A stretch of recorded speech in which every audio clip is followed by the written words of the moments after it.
Ebola Bundibugyo 2026. Quand un virus sans remède alarme le monde.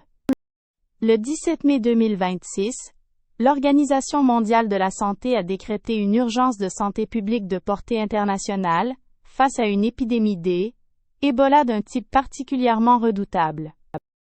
Il ne s'agit pas de la souche classique, Ebola Zaïre, mais du virus Bundibugyo, détecté seulement 2 fois auparavant, en Ouganda en 2007 et en rez-de-chaussée en 2012. Sa caractéristique la plus alarmante. Aucun vaccin ni traitement approuvé n'existe. Le taux de mortalité historique oscille entre 30 et 50%. Une statistique terrifiante pour une maladie sans contre-mesure médicale disponible.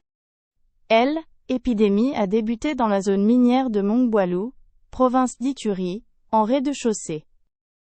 Au 19 mai 2026, on dénombre 543 cas suspects et 131 décès. Le virus s'est propagé à Butembo, à Goma, Carrefour international, et jusqu'à Kampala, la capitale ougandaise, via des voyageurs infectés. Un citoyen américain travaillant au Congo a contracté la maladie et a été évacué médicalement vers l'Allemagne pour traitement spécialisé. Cette propagation rapide illustre parfaitement la nature transfrontalière de la crise. Les CDC américains et le CDC européen ont émis des alertes de voyage urgentes.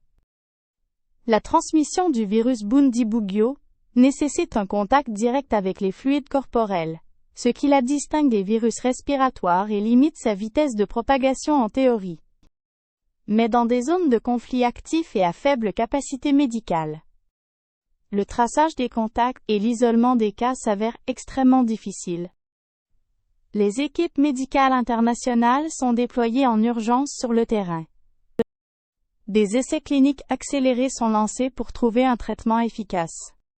L'histoire d'Ebola a montré qu'une réponse rapide et coordonnée peut tout changer. Mais cette fois, l'absence totale de vaccin rend l'enjeu encore plus critique.